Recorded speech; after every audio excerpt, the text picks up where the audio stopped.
So in today's session, we'll discuss some typical type of questions in friction, and we'll also discuss some of the questions from HC Verma so that you can complete. And after this, the next session of friction we will have will be a complete sort of doubts and questions based one, which will be the fifth and final session. So I think most people have joined in, so let us start.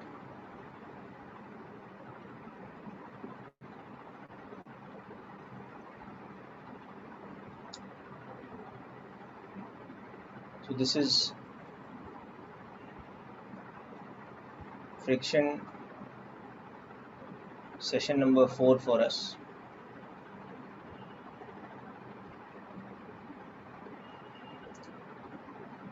Now we will start today's session with an interesting type of question where we will see that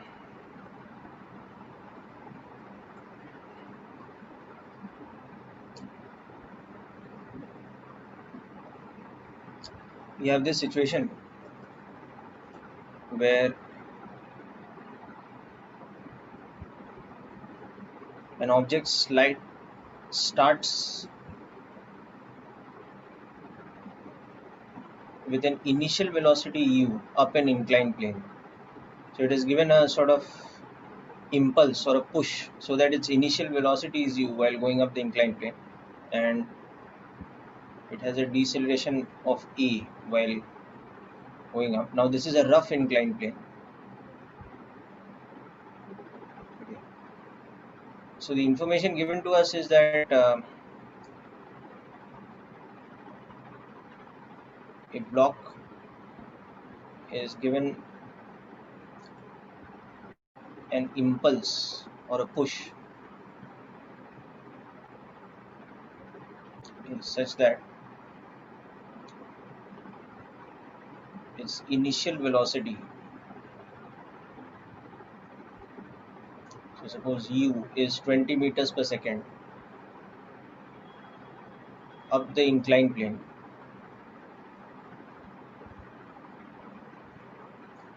of theta equal to 37 degrees with respect to the horizontal. Okay. Now it is observed that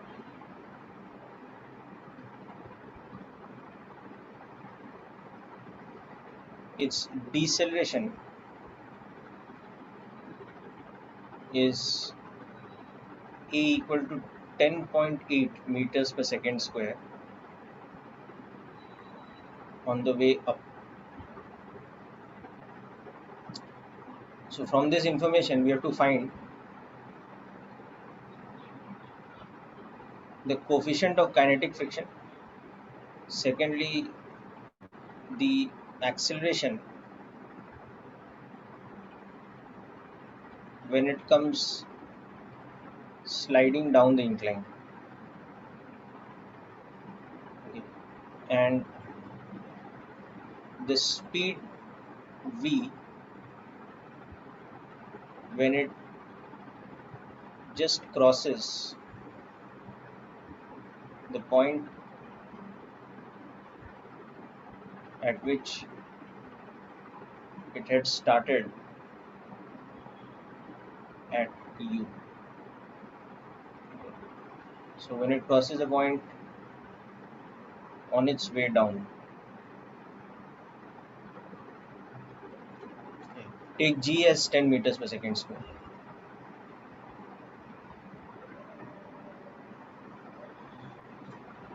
So I'd like you people to solve this question, please. It's a important and an interesting type of question.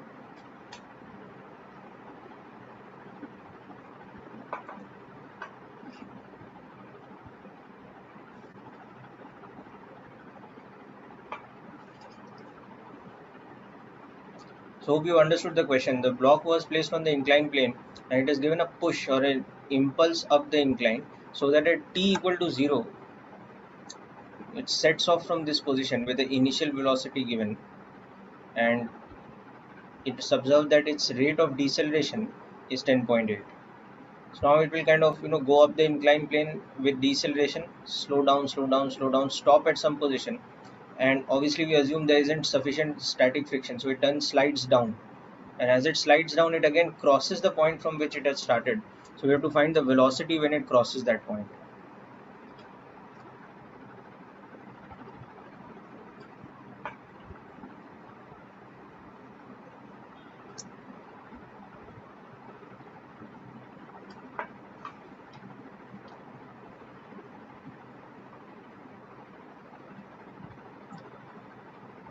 Should be able to find coefficient of kinetic friction pretty fast. I'm waiting for your answers.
Let's see.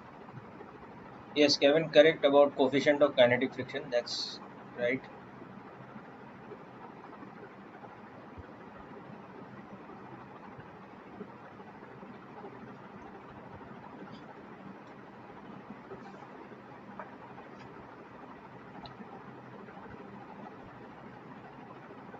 Anybody else has got the answer? Kevin's answer is correct. 0.6 is the coefficient of kinetic friction.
Yes, Aman, that is correct.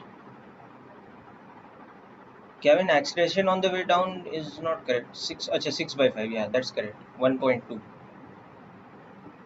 Yes, that's correct. So the rest is now kinematics. Okay. Anyway, let's quickly work this out. So you can see that there is a difference in how friction acts on the way up, whereas there's a difference in how friction acts on the way down. So we'll make a comparative diagram for the two. So while sliding up,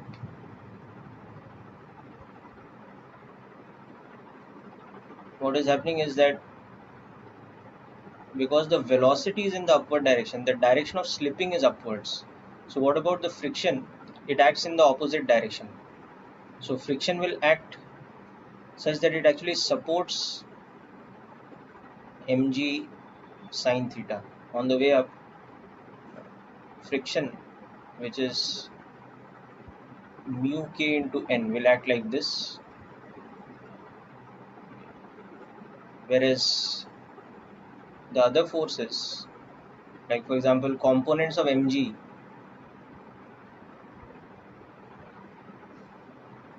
like this. Okay. Just make this diagram here also.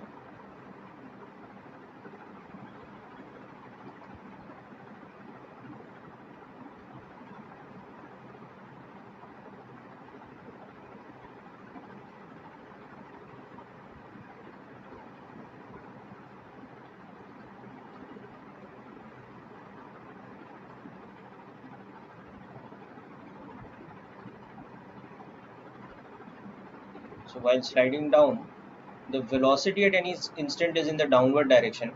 So the coefficient of, the kinetic friction will be acting like this.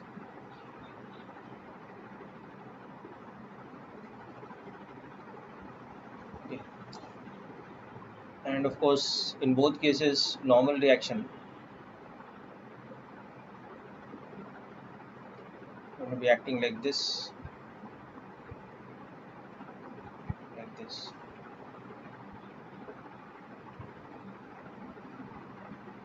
Okay. So that is why this will have a deceleration of A, whereas while coming down, this will have an acceleration of A prime. So you can see while sliding up, the deceleration will be such that mg sine theta plus kinetic friction is this. So mg sine theta plus mu k into normal reaction.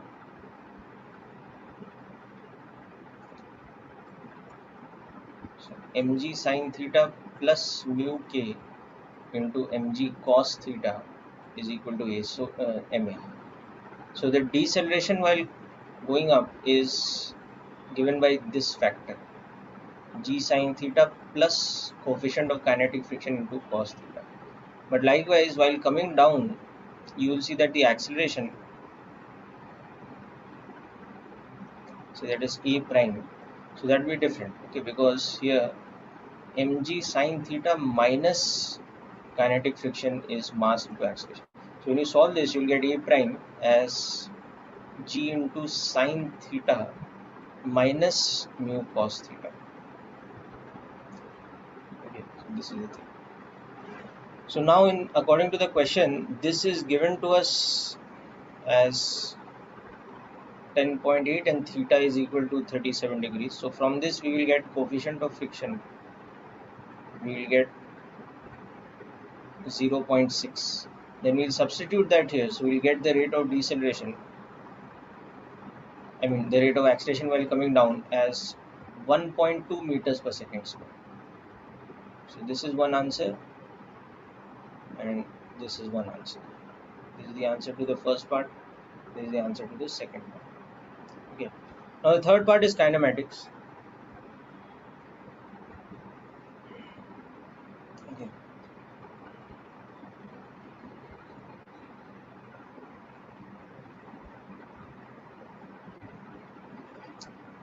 Yeah, I'll just verify the answer, Kevin.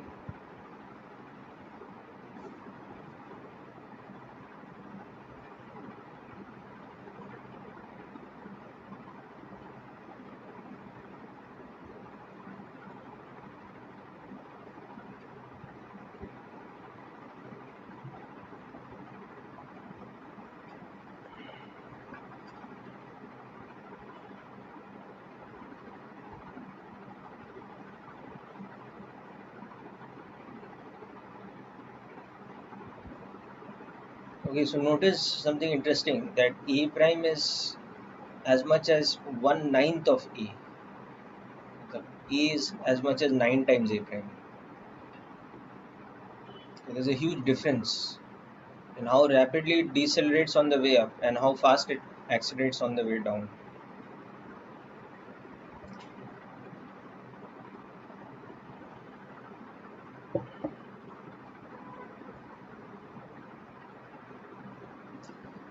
Okay, so sure all of you understood so far acceleration on the way up and deceleration on the way up and acceleration on the way down.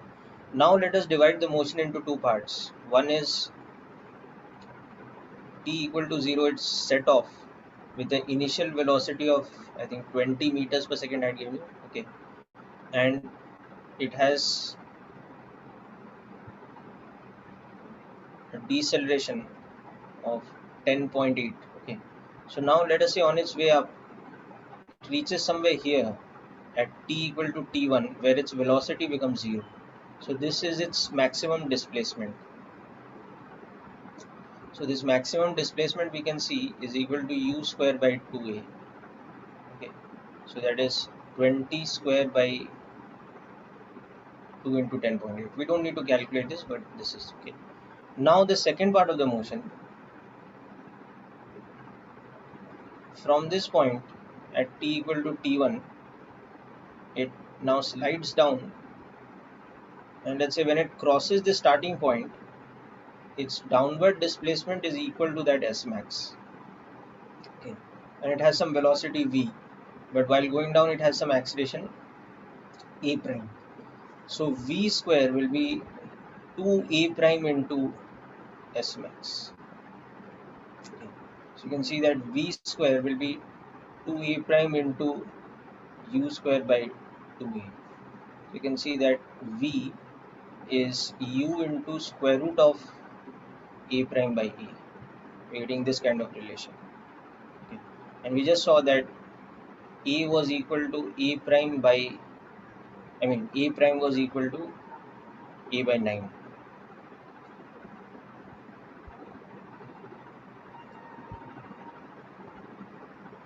ये था ना,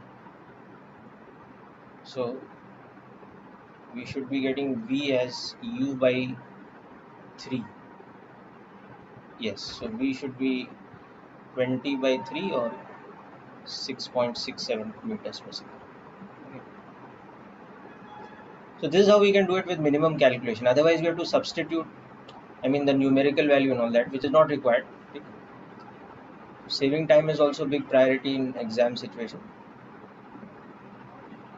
So very good, Manas, that's correct. Okay, Kevin, your answers are correct. So this is something important to remember. Okay, while sliding up the inclined plane, friction and mg sine theta act together, so they create very rapid deceleration. Whereas while sliding down the inclined plane, they are in opposite direction. So the rate of acceleration will be a lot less than the rate of deceleration in the first case.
Okay, now next we will discuss very interesting question related to limiting friction.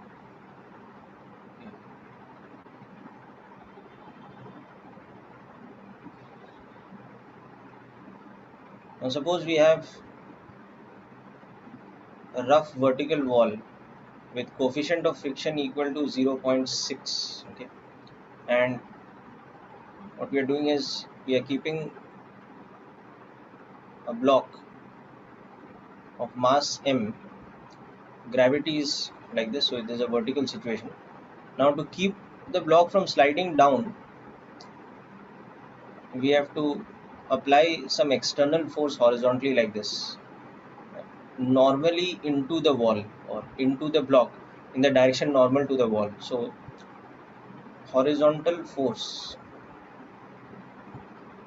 F external is applied on the block normal to the wall to prevent it from sliding down.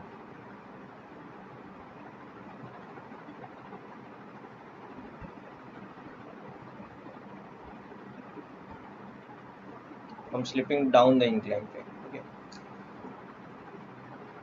So in the first part of the question, if this force is given to us, velocity final answer was 6.67. Okay, I'll just take you back to that. Okay, so we'll come back to this question, people. The final answer of velocity was 20/3 or 6.67 meters per second. This was the third part. The answer. So this part is pure kinematics. It's not.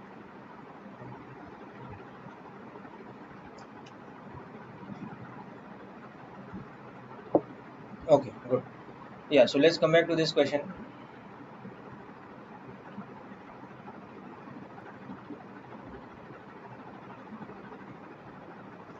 In the first part, if the external force applied is equal to, m is also given to us. M is suppose 10 kgs and g is 10 meters per second square. So we are applying a force which is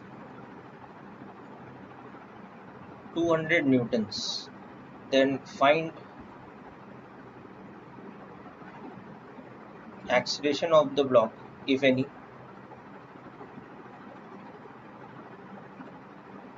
Okay, and all contact forces on the block. Okay. Second part, if the external force is 100 newtons, then again same A and B. Okay. And third part, find the minimum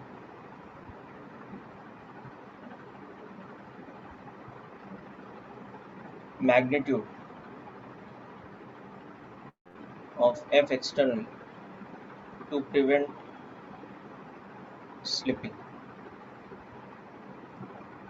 How much minimum force you have to apply to prevent slipping?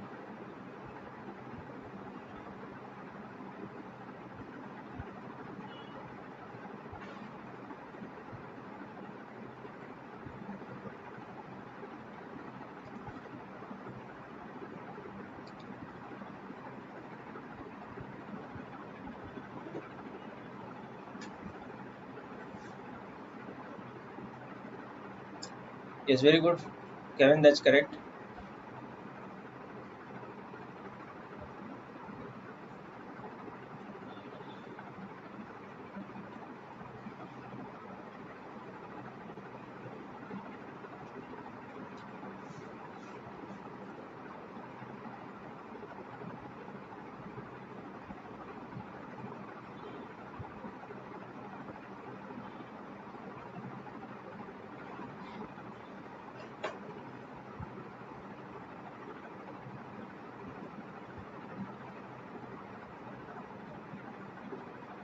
So Yash correct, Nikita correct, very good. Aman, you are giving the answer for the second part.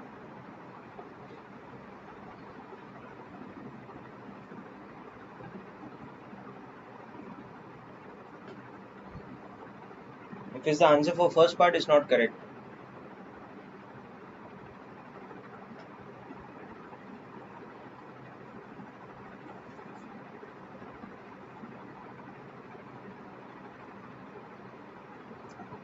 So Kevin, that is the net contact force.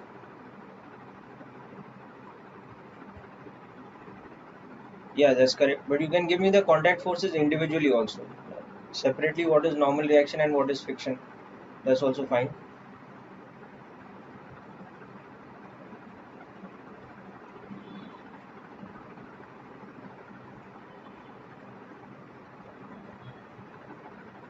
And check your answer once more for contact force. Okay.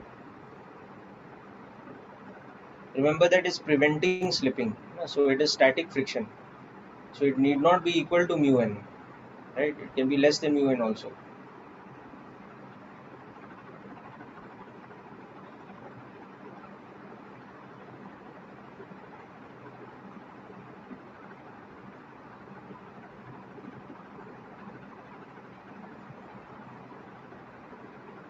Yes, second case, that's correct for acceleration.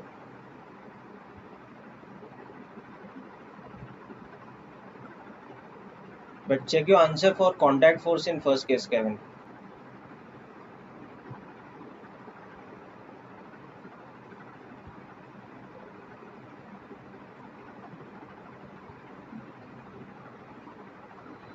That's in second case, no? Yeah. And what about first case?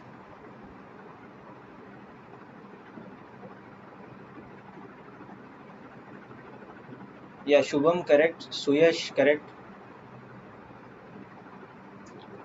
Snikita correct. Yes, Kevin correct.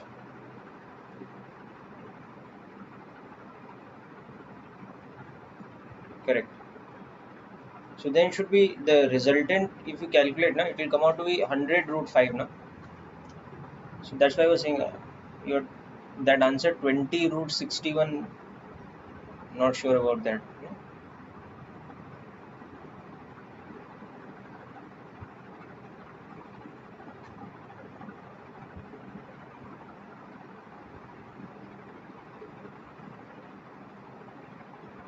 Yes, Suyash correct about the third one. Very good. Okay, so let's work this out.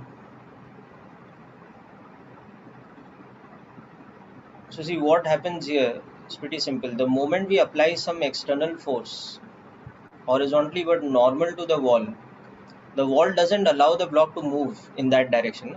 The wall will immediately apply the self-adjusting force of normal reaction.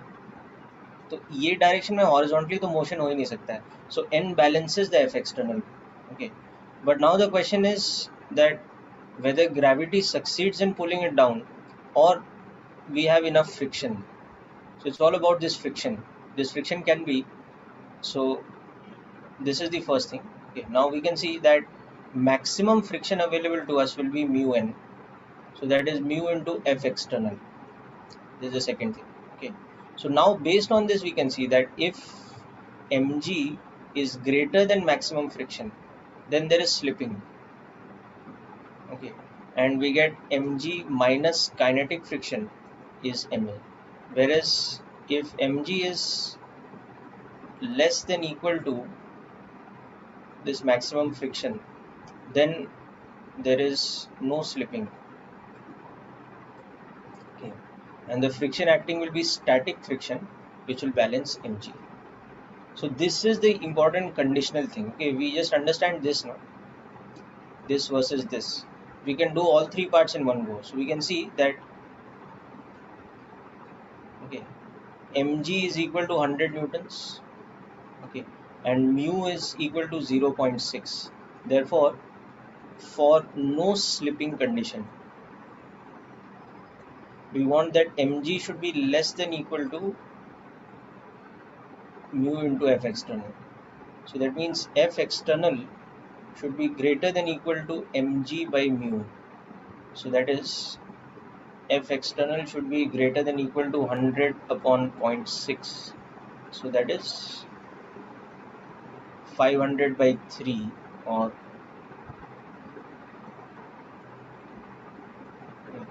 f external should be greater than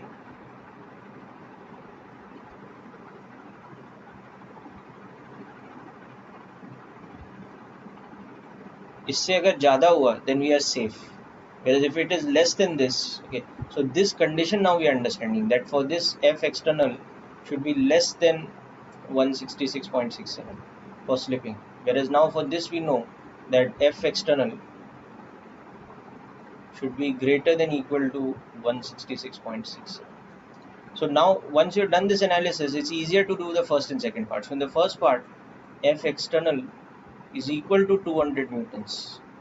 So we know that there is no slipping. Okay. So the normal reaction is equal to 200 newtons. Okay. The friction will be static friction, which will be equal to mg. So that will be 100 newtons. Okay. Whereas we can see that mu n was equal to 200 into 0.6, so 120. So up to 120 was available to us, but only this much was acting. Okay, so no slipping obviously means acceleration is 0. So we can also see that the static friction acting is less than mu1. It's less than the limiting friction. So we are in that safe zone where we have more than enough friction to prevent slipping. Whereas the second case, we can immediately see that F is 100 Newton, so we are in the slipping wala zone. So immediately we can see that there is slipping. Okay, so you can see the normal reaction will be 100 newtons. So the friction will be kinetic friction, which will be mu n, which will be 60 newtons. So we will have mg minus kinetic friction is equal to ma. So 100 minus 60 will be equal to 10a. So we will get an acceleration of 4 meters per second square. Acceleration of this much, kinetic friction this much, normal reaction this much. And third thing we have already answered. Yes, correct, Nikita. Kevin, correct. Okay. So this question I hope is clear to all of you. Okay. Now we will see a couple of interesting twists to this type of question to make it more like JEE Advanced level question.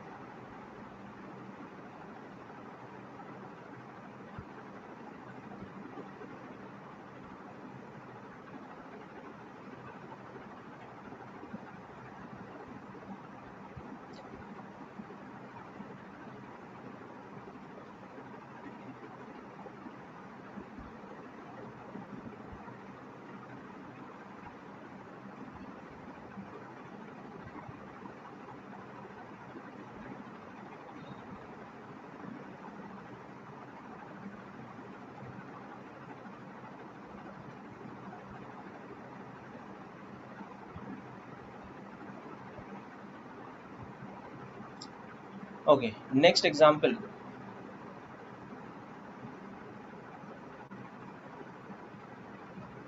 Is another version of this type of question, but with some added complication. So let's understand. So we have this wall which has a coefficient of friction equal to 0.6, the same we had earlier. Okay. But now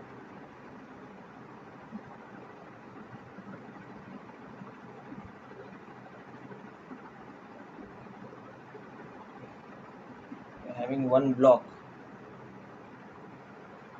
it's M1, and then we are having another block which we kept pressed like this, M2. Okay. And now this surface has coefficient of friction of only 0.25, no, 0.2,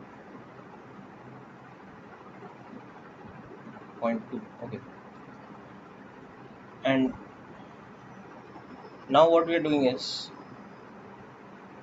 we are applying an external force like this. So again, horizontal and normal to the rough vertical wall. Okay, so this is our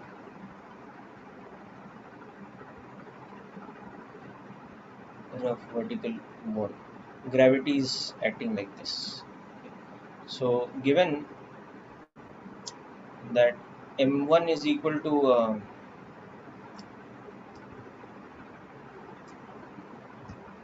12 kilograms, m2 is equal to 8 kilograms. Okay. Find the minimum magnitude of F external needed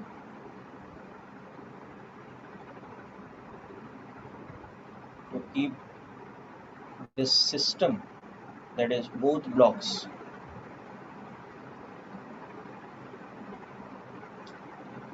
in equilibrium at rest, or in what we call static equilibrium. Okay. And the second part, if F external applied is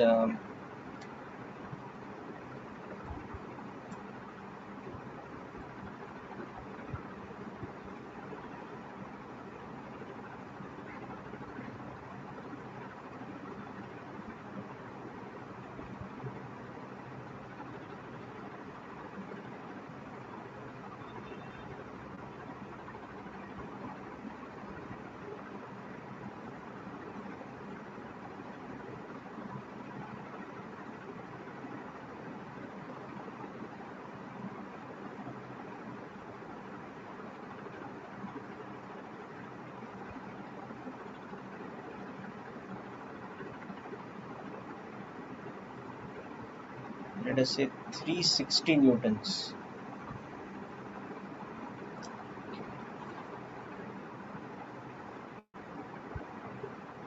360 newtons. Okay. Then find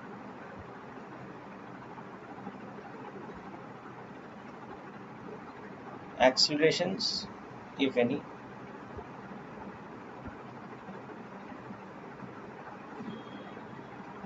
frictional forces. Okay. Just at the instant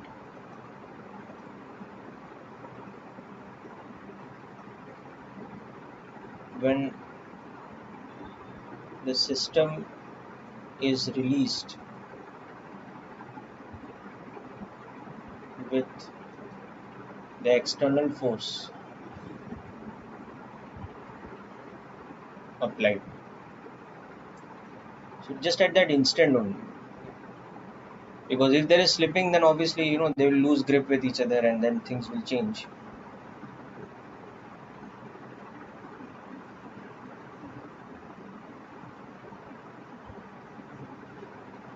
So Kevin, you have to be careful in this. Okay, there are many cases possible here,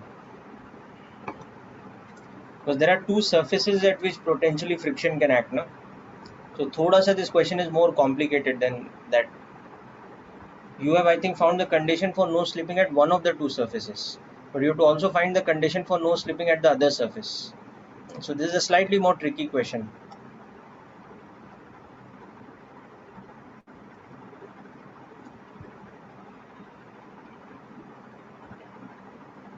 So though it seems unlikely because m2 is lighter than m1, but it is possible that you might be pushing from this side, m1 is stuck to the wall, but m2 starts sliding. Or it is possible that m1 and m2 are stuck together, but both of them are sliding down. Or it is possible that both of them are at rest. So there are these many different possibilities.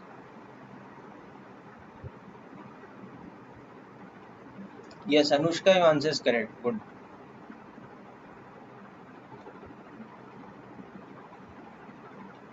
Yeah, Jaini, if you are talking about the previous question, it's fine. If you do part 1 and part 2 without doing the analysis, it's fine. But you will then have to do part 3 separately. Okay, so it's all right. But since we are doing that whole thing, it just made sense to do the analysis first. Then part 1 and part 2 became that much easier to solve. No? That's why I did the analysis first. If I was doing only one part, like the question was only asking for finding acceleration for some given value of force, then I did not need to do the whole analysis. I could have just directly done the question.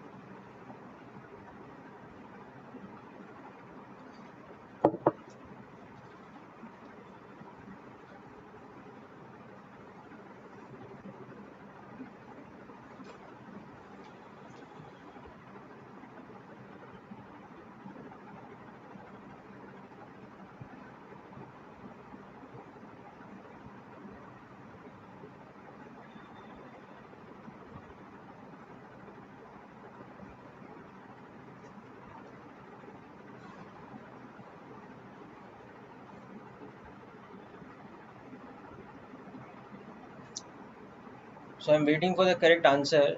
For part 1, so far I've got one correct answer. One person has sent me the correct answer.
Yes, Nikita, correct.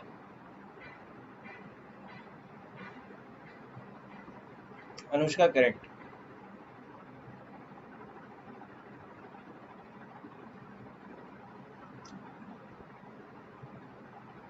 Okay, Aman, correct.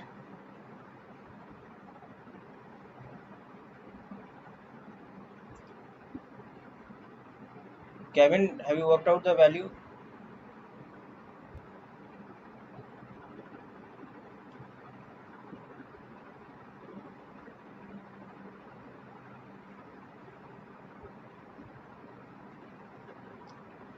Okay, so let's start by understanding the individual free body diagrams. Okay, so suppose we make the FBDs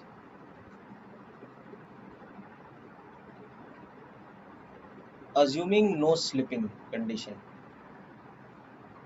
Okay, so that means both M1 and M2 are at rest. Okay.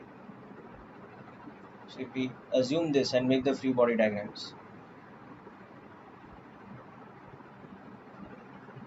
so this one is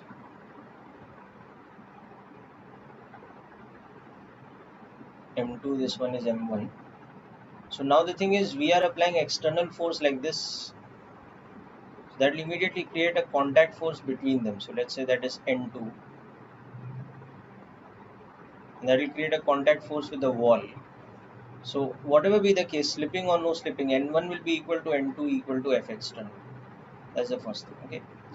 Then each of them has weight, which is this one's weight is 80 newtons. Okay. This one's weight is 120 newtons. Okay. And now very important, how does the friction act between them? So there will be one static friction, let's say F2 acting like this, but that will also act on this one, action reaction pair, and F2 must be equal to M2G, okay, equal to 80, and this must be static. So therefore this F2 must be less than equal to mu2 N2. So now mu2 was given to us as 0.2. So F2 must be less than equal to 0.2 F external. So this is the limiting condition. You can say this is the first limiting condition. Okay. And then there is one more limiting condition, of course, because here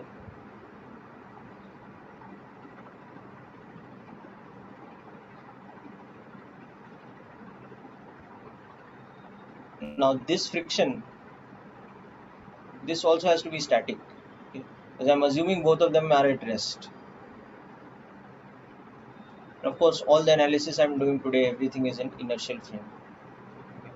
So I also have the set of equations. So this is the condition for M2's equilibrium.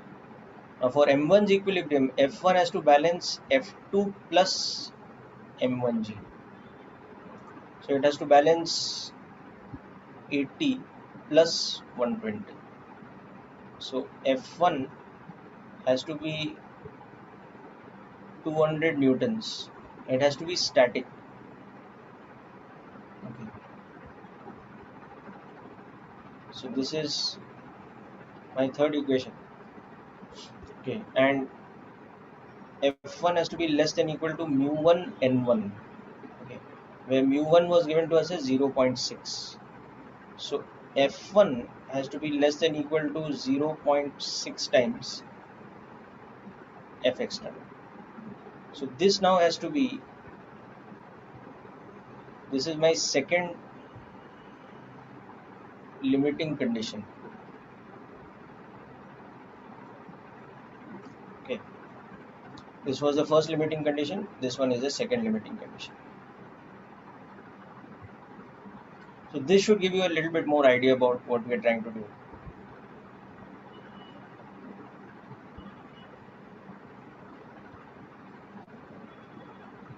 Right, so many of you have got the answer correctly, but others, can you try now from this?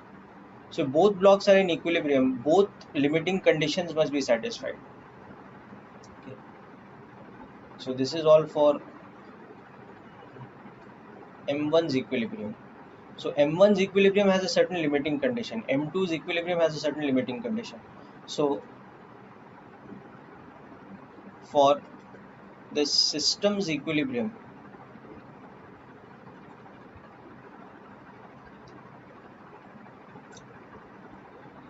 both the limiting conditions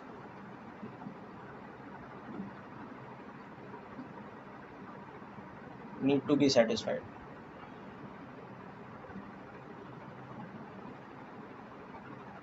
So F2, which is equal to 80 newtons, should be less than equal to 0.2 F external. This is the first one. So this is telling me that F external should be greater than equal to 400 newtons.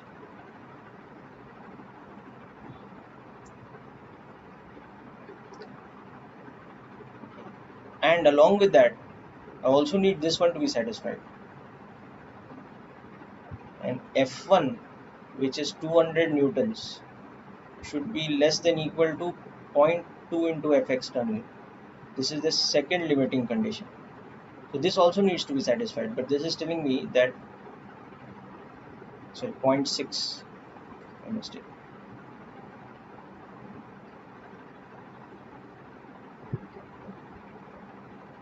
So this is telling me that F external needs to be greater than equal to 333.33 newtons. So now you need the condition that both these things are satisfied. So which is the more stronger condition? The first one, 400 newtons becomes the answer.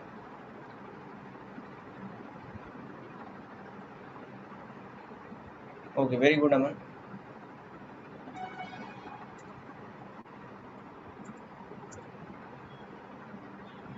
So you can see that because this coefficient of friction is a lot less, it's 0.2, this one. So this becomes the dominant factor. The first limiting condition becomes the dominant factor. Therefore, we can see that for equilibrium, both first and second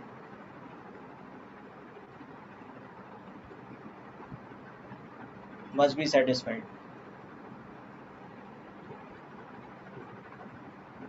If I am saying a number has to be greater than 3 and at the same time be greater than 4, So basically it has to be greater than 4. So it's like that. So the F external has to be greater than equal to 400 newtons. So we apply anything less than 400 newtons, there is going to be slipping.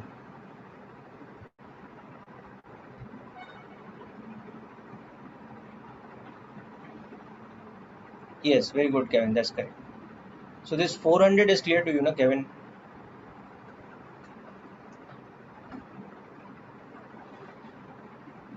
Okay, good.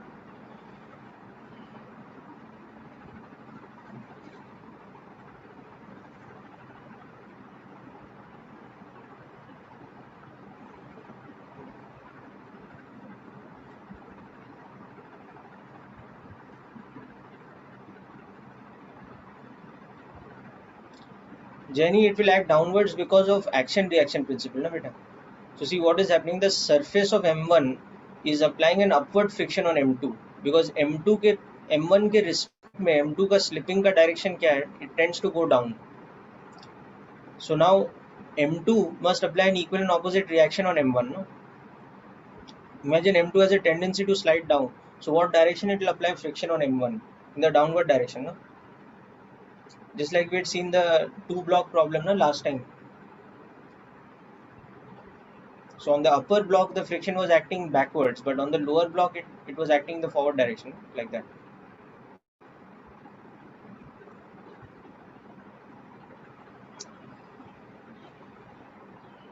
F1 also has a reaction, but that is acting on the wall, so we are not worried about that. But the friction between the two blocks, both the action and reaction are within our free body diagrams. That's right.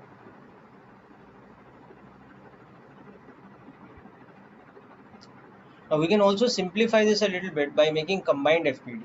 So an alternative approach we can do is, okay, so for no slipping case, so we are assuming that there is no slipping. Acceleration of the first block is also 0, A2 is also 0. So first we can make a combined FPD. Okay, so that one is looking like this. On this M1 plus M2, which has a combined weight of 200 newtons. Okay, there is some N1 here and there is some static friction here. So this static friction has to be equal to 200 newtons. So, but at the same time it should be less than mu1 N1. Okay, so we have this 200 should be less than equal to mu1 into F external. So we'll get F external should be greater than equal to 200 by mu1 or 200 by 0.6. So we'll get this thing. Okay. But the thing is, we should not stop here. We should also understand that we still have to see that individually there shouldn't be slipping between the blocks. So the combined FBD is not enough for our limiting condition. Okay. Now we also need to check for no slipping at the contact surface between M1 and M2. This we have checked for no slipping at the wall. Okay, so this is, so now you just make the smaller blocks free body diagram. So for M2, F external, some normal reaction N2, some friction like this, and this friction needs to be static, so it needs to balance M2G. So F2 static friction needs to balance M2G, that is 80 newtons. Okay, and N2 is equal to F external. So again F2 needs to be less than equal to mu 2 N2. So you'll get this condition that 80 should be less than equal to 0.2 into F external. So this will tell you that F external is greater than equal to 400. Okay. Now you compare the two limiting conditions, 1 and 2. So 2 is the stronger condition, so you know that 2 will dominate. So it is not either. It's not either or. Both condition 1 and 2 must be satisfied. So 1 and 2 must be satisfied. Okay. So that implies that your external force should be greater than or equal to 400. So once you get used to these limiting condition type of questions, you can start looking at a little bit of shortcut. So this is the individual FBT of the block M2 alone. If you compare this to the previous method, you'll see it's the same information.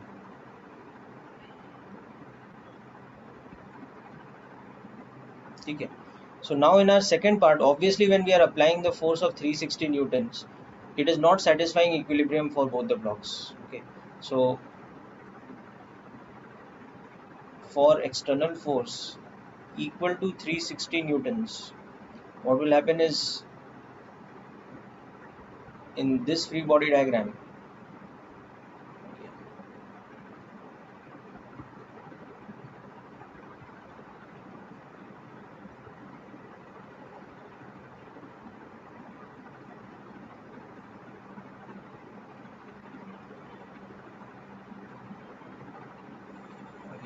now you see this one, F2's maximum value, so N1 becomes equal to N2 becomes equal to 360. So F2's maximum value is mu2 N2, so that is 0.2 into 360, so that is 72 newtons now. So it is less than M2G, so slipping occurs. So this becomes, so you cannot prevent this from slipping. So this becomes equal to the kinetic friction of mu2 N2. It becomes 72 and this weight is 80. So we cannot prevent this guy from slipping down. It has some acceleration weight. Okay. But now there is a friction of 72 newtons acting on this, and this one's weight is how much? This one's weight is 120. So do we have enough friction available? Let's check. Okay. So F1's maximum possible value is mu1 N1, which is 0.6 into 360. So definitely that's going to be enough, no?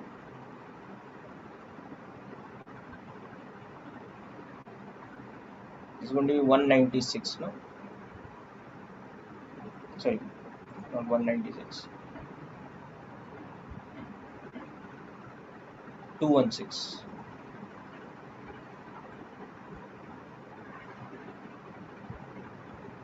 Okay. So F1's maximum is this. So you can see that to prevent slipping, it needs to be the sum of 120 and 72. So F1 should be equal to F2 plus M1G for no slipping. And that is the priority of friction, to prevent slipping.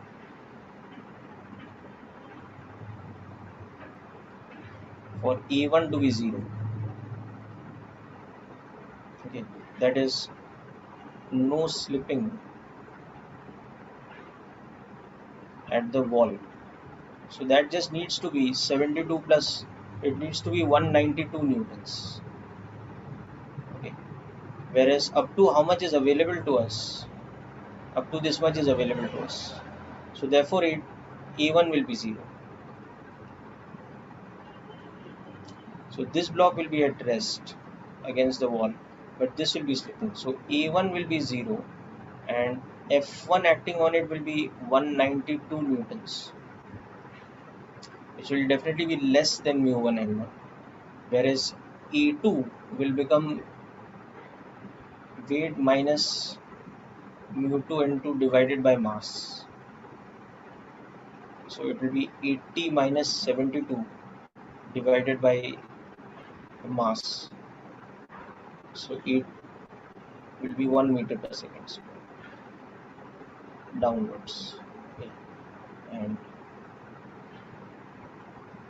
F2 will be 72 newtons. Okay. And normal reaction we've already stated how much they are. So we got the contact forces and everything. Okay. So hope this part is also clear. I'll just give you a minute to go through this. Then we will come to another problem.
Yeah, Vaishnavi, I'll take you through the above analysis also.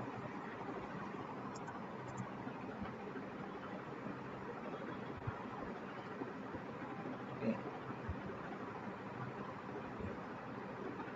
So this is the most fundamental way of understanding the condition for no slipping. Okay. Then below this, I have shown you the shortcut method where you can make one FVD combined and one single FVD of M2 instead of both the single FVDs of M1 and M2.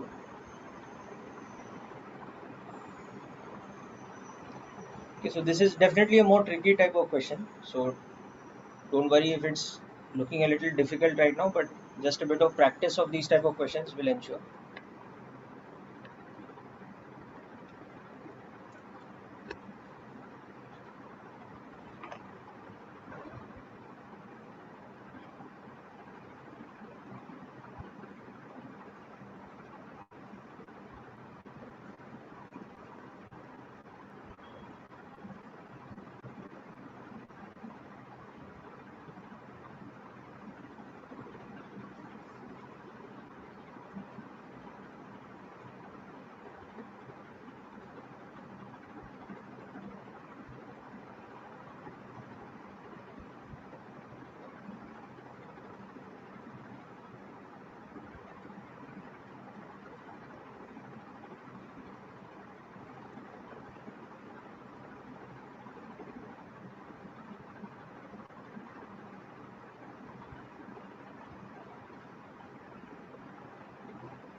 Okay, good. Now just quickly you can also go through this part. We made the combined free body diagram to get a bit of shortcut comparison.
Okay, so hope this question is fully understood.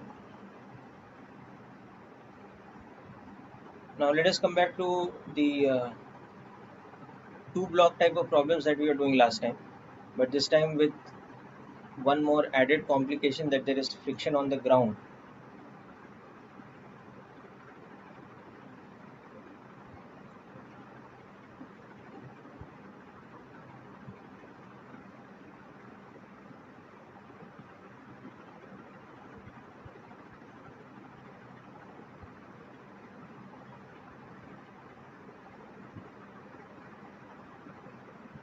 So we have an arrangement like this where coefficient of friction on the ground, common value of static and kinetic, is 0.4. Coefficient of friction at this surface is 0.6. This block is A, this block is B. Both are at rest initially.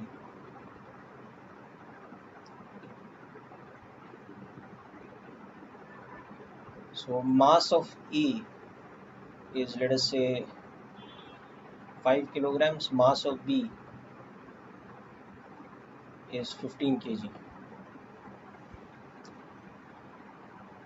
Okay.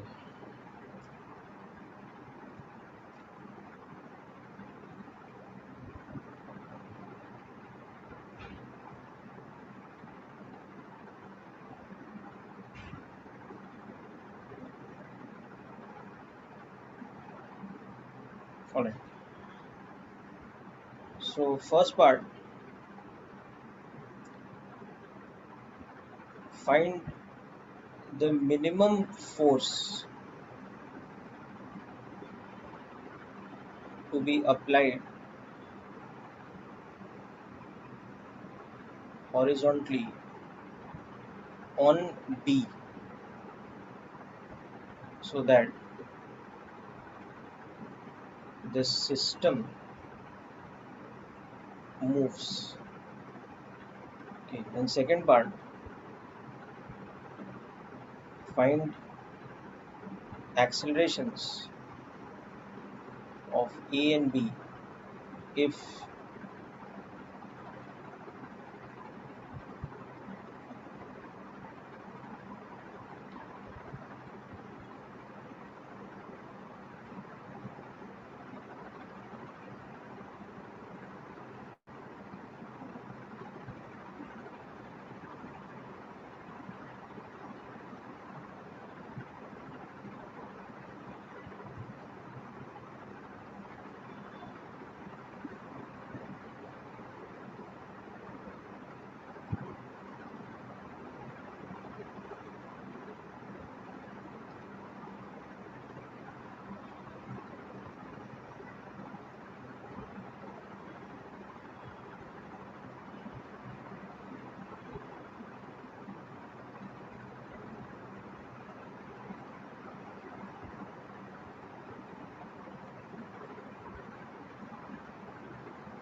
these forces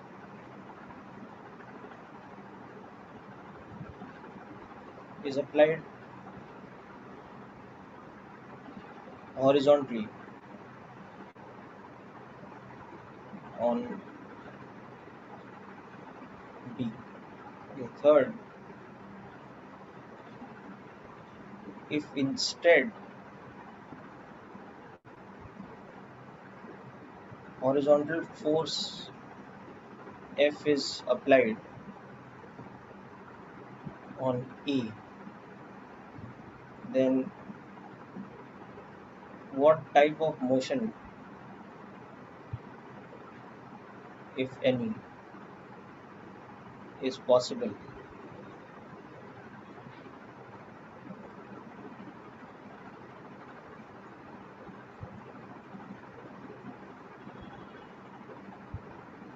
Yes, that's correct, Kevin.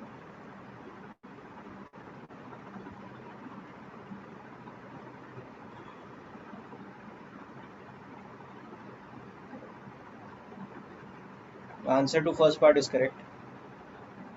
Anushka, correct.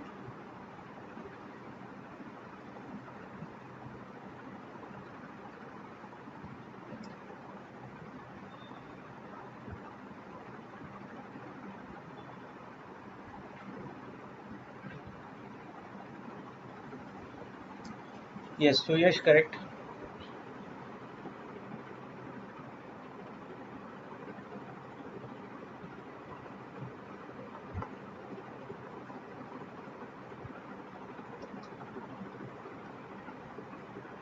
Yes, Kevin, correct for second A part.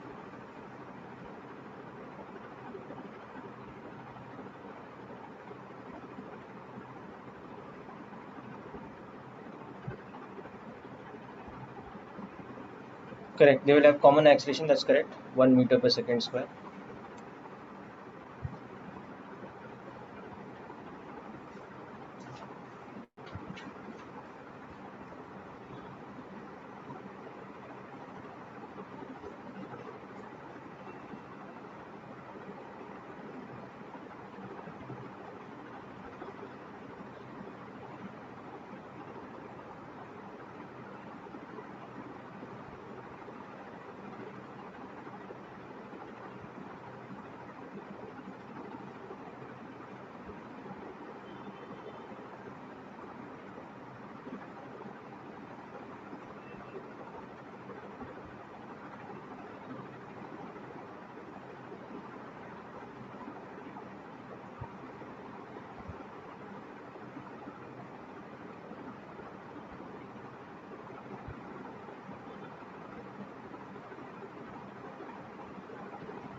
Yes, very good. Snikita, Aman, Naman, all of your answers are correct.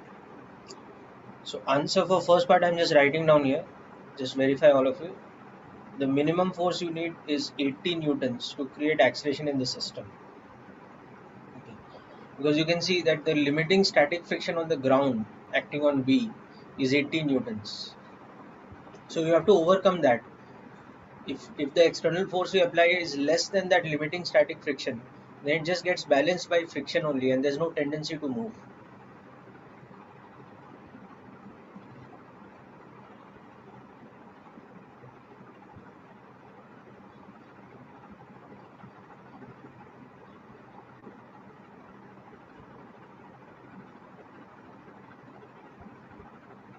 Yes, Kevin, that's correct. Very good.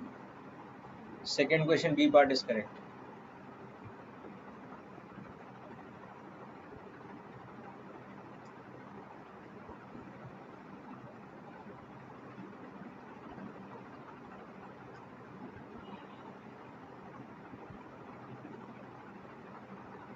Yes, Aman, good, correct for the first part of 2. So this also I'm writing down the answers first. So here you will get acceleration of E is equal to acceleration of B, equal to 1 meters per second square. That is, there is no slipping between E and B.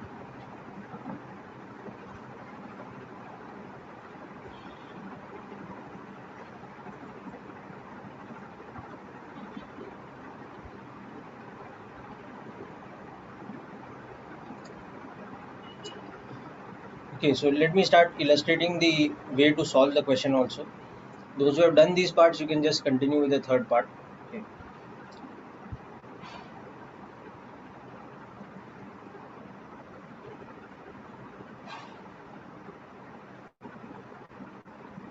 So we can have 3 different cases over here, right? So if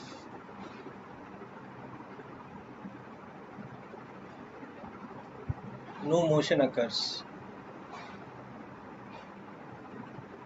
That means what is happening is the external force we are applying is getting balanced by static friction at the ground.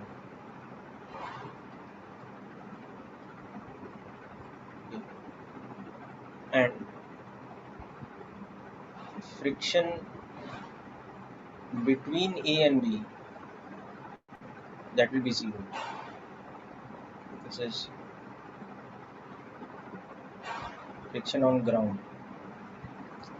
This is the thing. Okay. Now you will realize very easily that vertical forces ऐसे हैं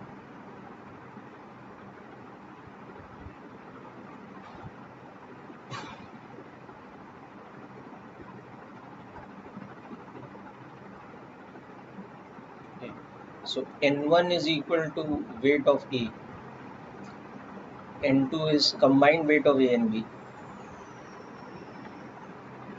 so that is 200 newtons. Okay, so the static friction's maximum possible value on ground is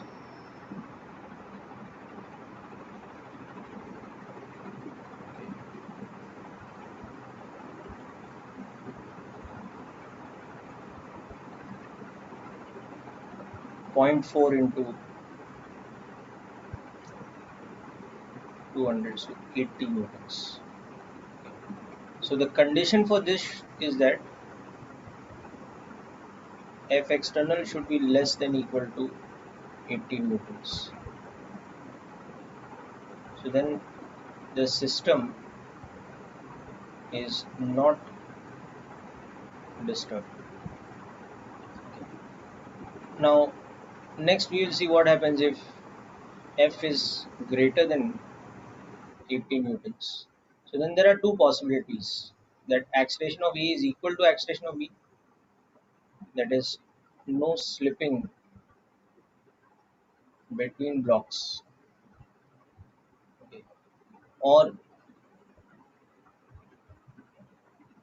acceleration of B becomes greater than acceleration of A, both are non-zero, slipping between blocks. Now to gauge this, that which of the two is happening, I've given you a very easy shortcut method earlier, that if you think of A's free body diagram, then there's only one force acting on it, friction. Okay. So A has an acceleration which is driven by friction. Whereas if you think of B's free body diagram, a number of forces acting on it. External force, this friction between them backwards, and this will of course be a kinetic friction, which will be that mu1 into combined weight, or 80 newtons. Okay. So from this you can see, and this has an acceleration of, let's say, EB.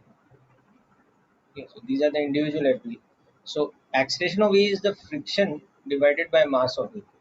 So acceleration of A's maximum value is mu2 into weight of A divided by mA. So mu2 is given as 0.6. So acceleration of A is always less than equal to 6 meters per second square. So if this case is occurring, then acceleration of A will be equal to acceleration of B equal to A, such that A will have to be less than equal to 6 meters per second square. Because no matter how much force we apply, we cannot make A go faster than 6. Okay. Whereas if this case is occurring, then definitely acceleration of A will remain 6 meters per second square, and acceleration of B will become greater than 6 meters per second square. So this becomes something very easy to check. Okay. So we know one more thing now, that if they are moving together, then we need to apply a force of more than 80 newtons, such that it gives a combined acceleration of less than equal to 6. Whereas if we give a force that is so large that it tends to give a combined acceleration of more than 6, then we know that it's not possible. It's not going to be, we won't have enough friction to prevent slipping. So then this last case will occur, that acceleration of B will become more than 6 and acceleration of A will be 6 meters per second square till it topples over. So that thing.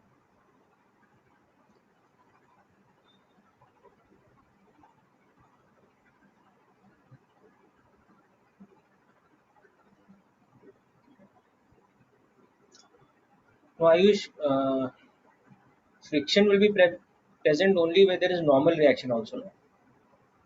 So when you say a block is in contact with all four surfaces with the wall,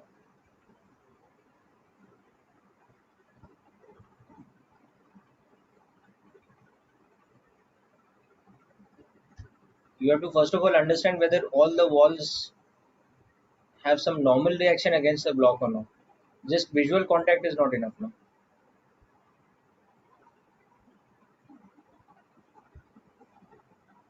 Okay. So now we use this as a guideline. Okay, that combined acceleration अगर हो रहा है because the force is more than 80, that should be less than 6, less than equal to 6, because A cannot go faster than 6. So now we can, with that guideline in mind, we can see that first of all, F external should be greater than 80 for motion. Okay, and that secondly, if acceleration of A is equal to acceleration of B, then that combined value should be less than equal to 6 meters per second square. Okay. Otherwise, there is slipping. So they, in this case, they move together. Okay. Or acceleration of B becomes greater than acceleration of A. Acceleration of A is equal to 6. Acceleration of B becomes greater than 6. Okay. So with this in mind, now let us see the other cases. Okay. So the second thing, we are applying a force of, what was it, 100 newtons. Right?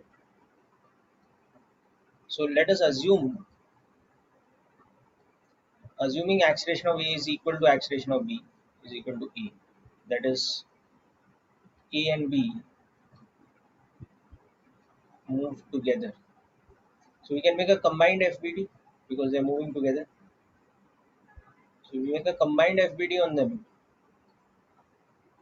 You can see that this friction acting at the bottom is kinetic friction. So it is that mu1 into combined weight, that thing, which we already worked out. We know is 80 newtons.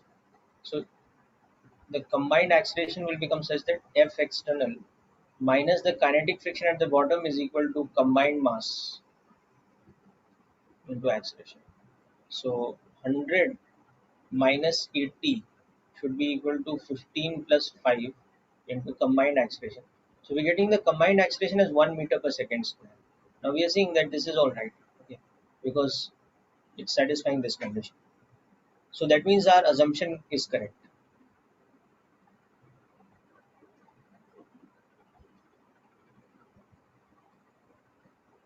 Okay, which assumption? That this one, that they are having combined acceleration.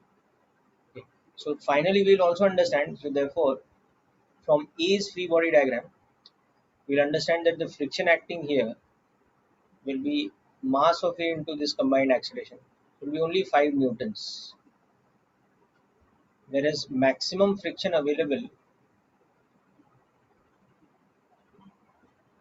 would have been, okay,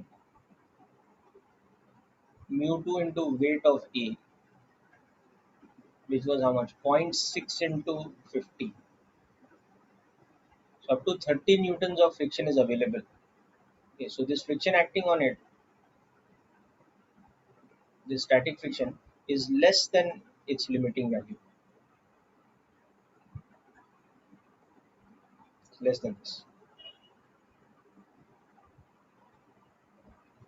whatever that is. Okay. So in this case, they are having common acceleration.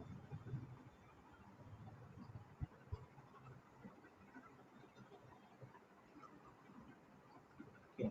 And friction between A and B is only 5 newtons, which is less than maximum.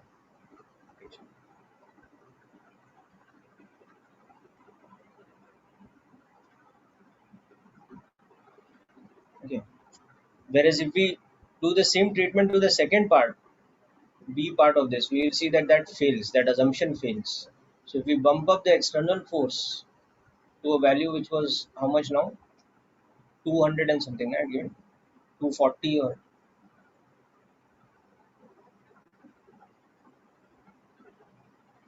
220. Okay.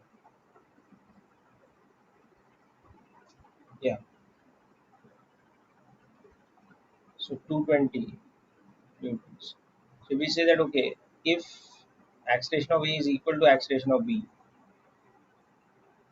okay, then again that combined free body diagram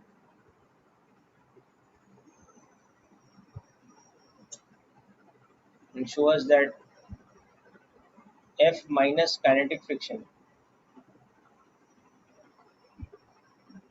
yeah,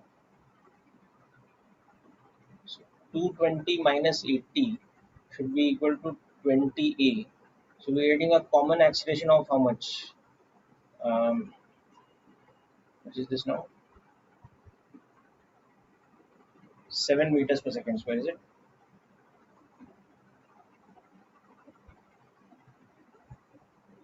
Okay. Now this we can see is not possible. So that means the assumption is wrong.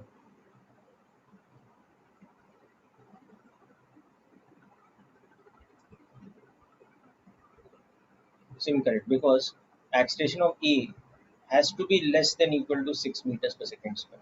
You've seen that. So they cannot have a combined acceleration of 7. So that means we have to go back and change the assumption. I mean, we have to understand that the assumption is wrong. So we have to change the condition. So therefore, slipping occurs between A and B. Okay. So acceleration of A will be less than acceleration of B. And the friction there will be kinetic between A and B. Okay. So now we can make the individual FPTs. So we can see that for A and for B, for A there will be kinetic friction here equal to mu1 into weight of A, which was zero point 0.6 multiplied with 50. So it's 30 newtons. And that will give acceleration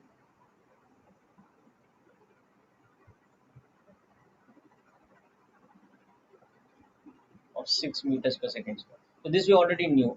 But more importantly, इसका acceleration अब कैसा हो जाएगा? So there will also be a second kinetic friction at the ground, which is say mu2 into combined weight, which you know is 80 newtons. This one we just saw is 30 newtons, whereas we are applying the external force of 220 newtons. Okay. So this will have an acceleration AB such that that will be F external minus this friction minus the friction on the ground divided by mass. So that is 220 minus 30 minus 80 divided by the mass, which is 15 kg.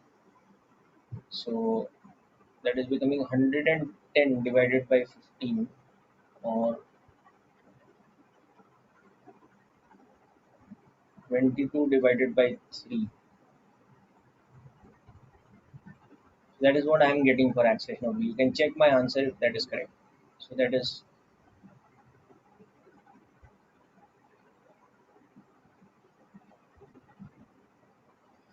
so this is what is happening in this case. I mean, definitely there will be slipping. You can just check my answer for the value of acceleration being correct.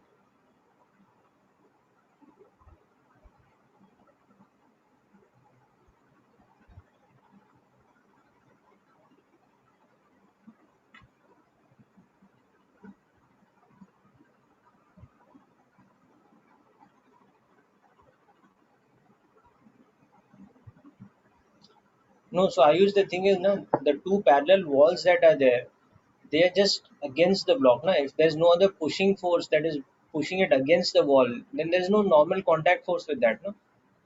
So there's no normal contact force with them. There will be no frictional force.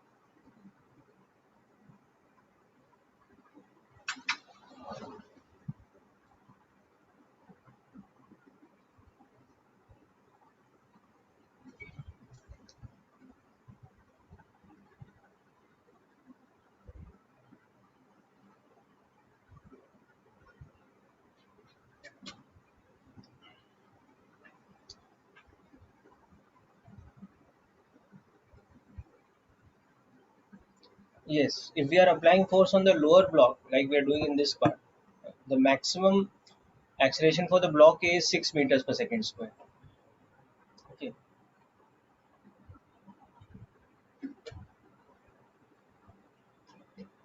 So for no slipping condition between A and B, the maximum force we can apply will be how much? 120 plus 80, 200 newtons. If we apply more than 200 newtons, there will be slipping. That's why we saw in this part 220 newton was creating slipping.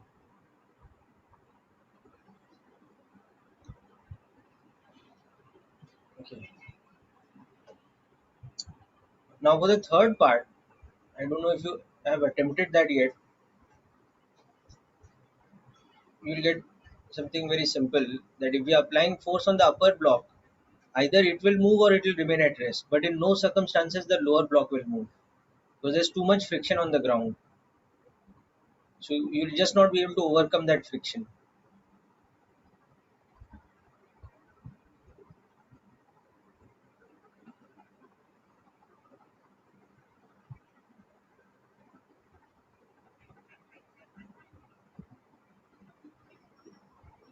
Yes, Kevin, your answer is correct in this regard. So if we apply a force of less than 30 newtons on the upper block, then nothing happens at all. The system remains in equilibrium. If we apply a force of more than 30, then the block A starts moving, but again nothing happens to the block B. So in this case, you will see that when we apply a force here,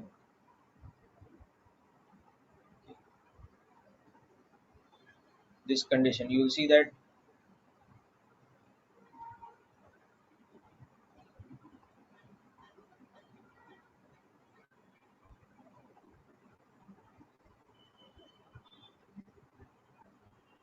okay, if F external is less than equal to mu1 into weight of A, which is 30 newtons, then this is what will happen.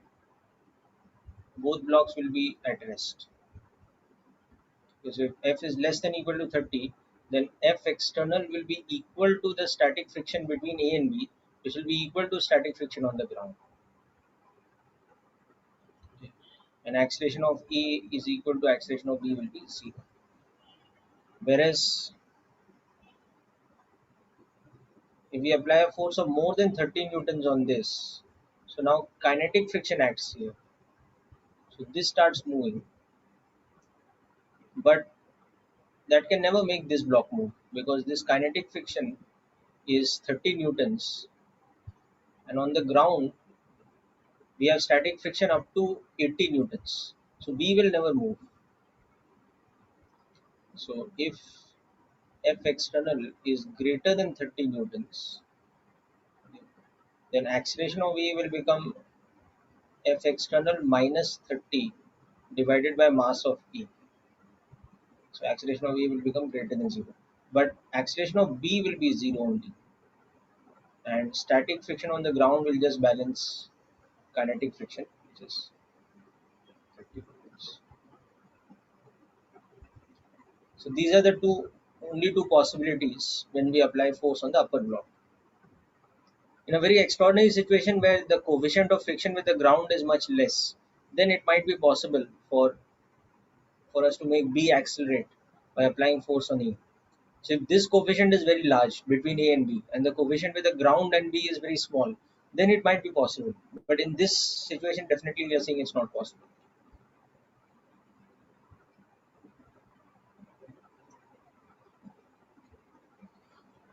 Okay, so hope you understood this part. So once you're familiar with these type of questions, you will see that you will not have difficulty with the bigger version of this question, the three block type of problems and all that. So let's take an example of that. So HC Verma has a question on three block problem, but I'm going to take one deliberately with different value compared to HC Verma. Same type of problem but different numerical values. So you can use that one as practice.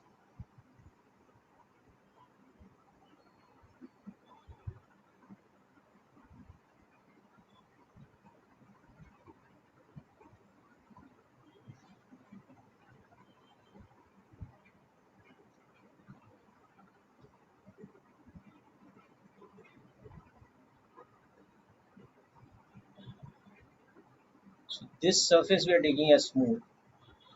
This has a coefficient of friction mu1. This has a coefficient of friction mu2. So mu1 is 0.4, let us say, and mu2 is 0.5. Mass of the block A is 2 kilograms. Mass of the block B is 3 kilograms. And mass of the block C is 5 kilograms. So first part, horizontal force F is applied on C. Okay. We have to find the maximum possible F for A, B and C to move together. Okay.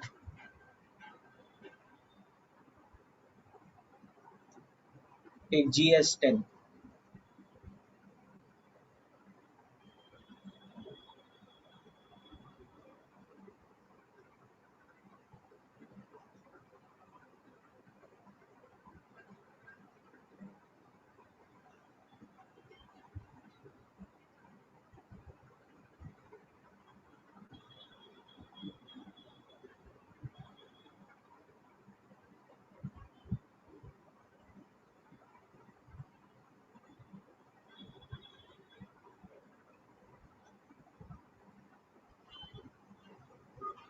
Okay, work out this part first.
Okay, so anybody got the answer for the first part?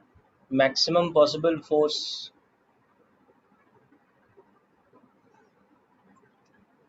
Kevin, correct.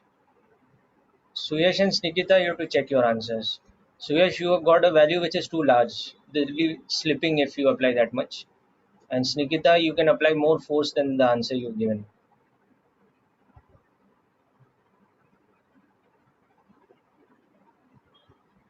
नहीं ground पे friction नहीं है बेटा Anushka. There is no friction with the ground. Okay, there is friction between B and C and there is friction between A and B.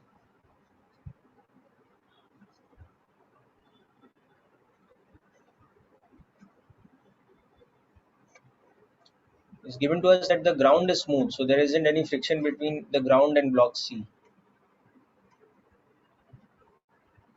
Friction, remember, is always given for a pair of surfaces. No? It's not for one individual object. So it's not like friction for B is given. It is friction between B and C is mu2, and friction between A and B is mu1, like that.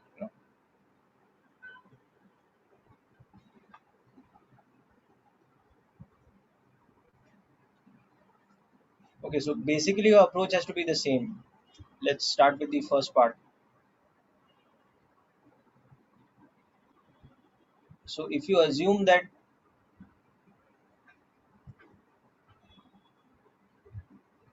assuming no slipping, okay, F applied to C, this is what is happening.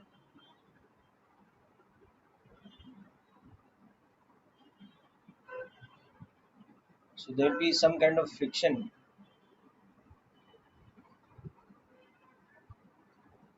F1 here, some kind of friction F2 here,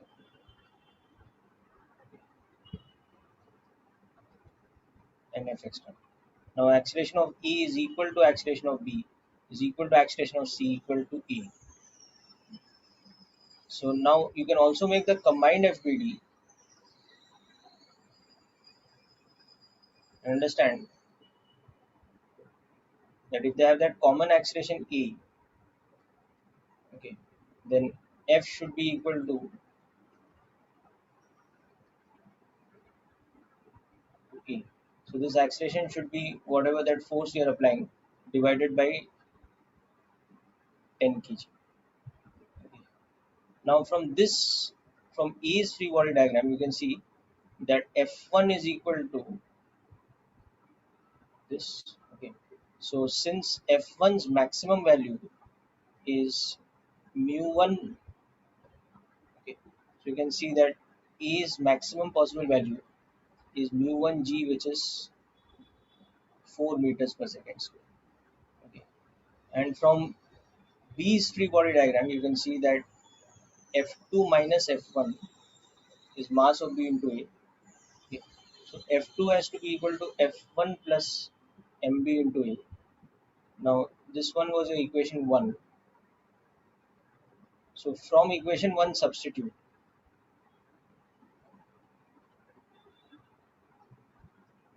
So F2 has to be equal to mb plus ma times A. Okay.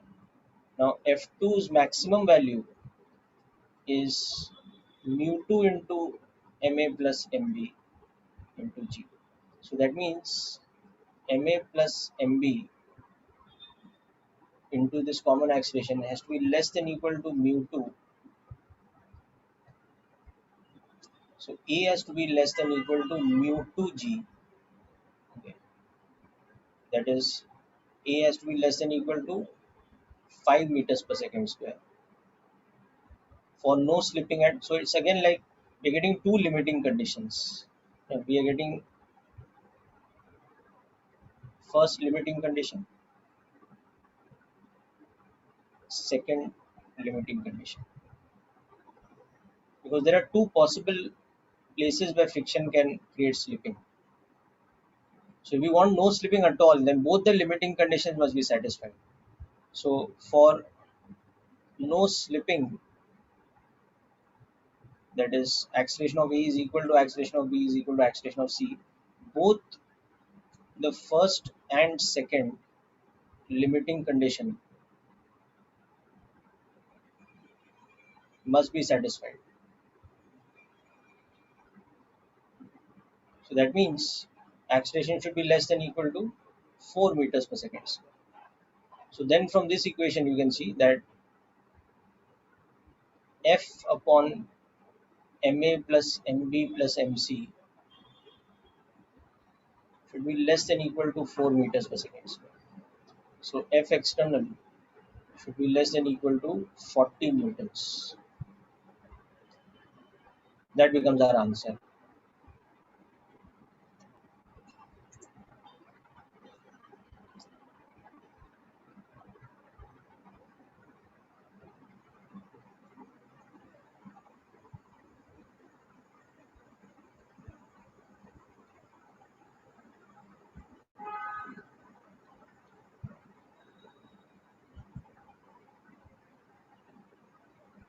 Okay. Yeah, Kevin, your second part A answer is correct. Part B also seems correct. Yeah, is correct. It's correct. Okay. But before that, now we also have part 1's B part. Now, if we apply a force of 45 newtons, so there will be slipping. So the B part of this question, so the first question's A part, this is the answer. So obviously in the second thing, when we apply F of 45 newtons, some kind of slipping will occur. Slipping occurs. Okay. But let us assume that B and C move together. Okay. Because we know that slipping occurs, definitely slipping occurs between A and B.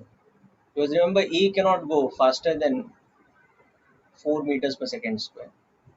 And this is tending to give the system an acceleration of more than 4. So A or B के बीच तो slipping होगा, but B and C we cannot guarantee. So let's check. So we check that there is kinetic friction acting on A, okay, which is equal to zero point 0.4 into 20, 8 newtons. So it is giving acceleration of 4 meters per second square to A. Now we assume that B and C are moving together. So let's see how much that their common acceleration will be. Then we can check whether that common acceleration is possible or not. So we are applying the external force of 45, whereas there is a kinetic friction here acting of 8. So this acceleration of B is equal to acceleration of C equal to this A. So this will become how much? F minus kinetic friction is this combined mass into A. So 45 minus 8 will be equal to 3 plus 5 A. So this acceleration will be equal to how much is this now?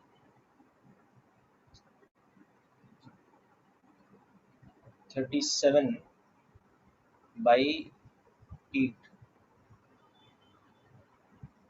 So that is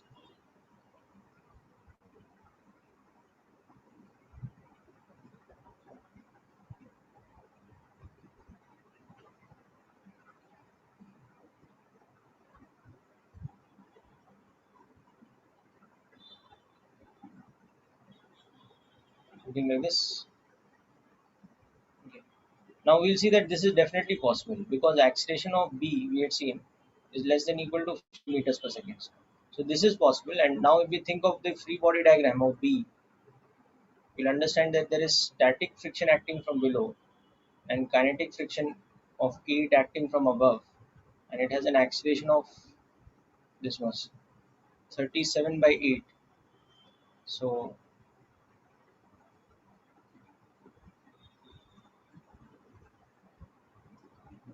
mass of B is 3 kg. we will see that this static friction is,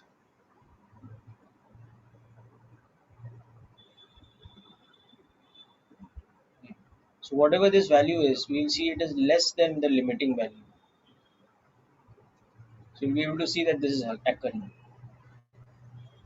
So in this case, what will occur is that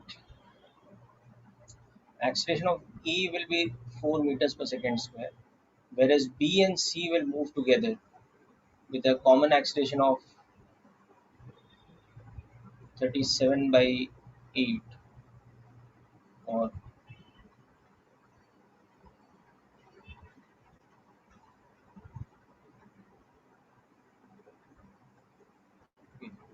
so slipping occurs between A and B, whereas no slipping between B and C.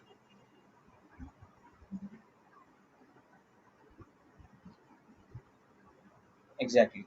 That's correct. Okay. Now, people, I'm having a class coming up at 6:15, so I will just leave you with the answers of the third part. I mean, of the second part, and we will do the solution of this in the next lecture. But you can, from the answers, I think you'll be able to understand. So in this part, what will happen is, again, acceleration of E will be equal to acceleration of B, will be equal to acceleration of C, which will become 2.5 meters per second square. Okay. The friction between A and B, that friction will just be 5 newtons. Okay. Whereas we've seen that the maximum friction possible is up to 8 newtons. Okay. And the friction between B and C will become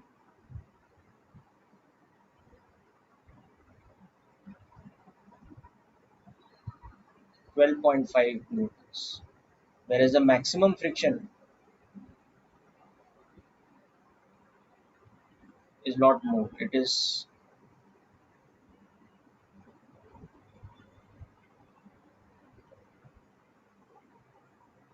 25 newtons. Here the maximum friction is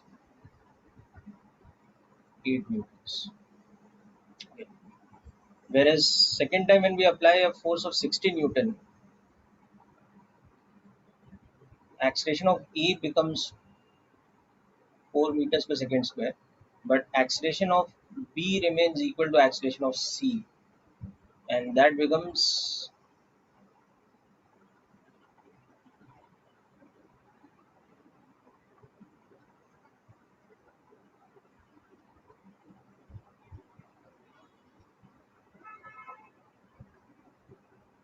6.5.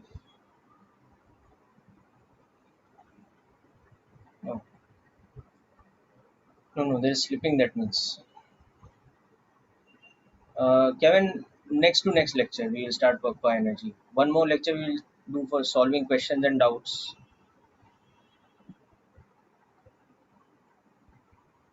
Yes, in the next lecture, we will discuss some of the questions of Newton's law of friction from HCV, but we'll also discuss some fresh questions. Okay, so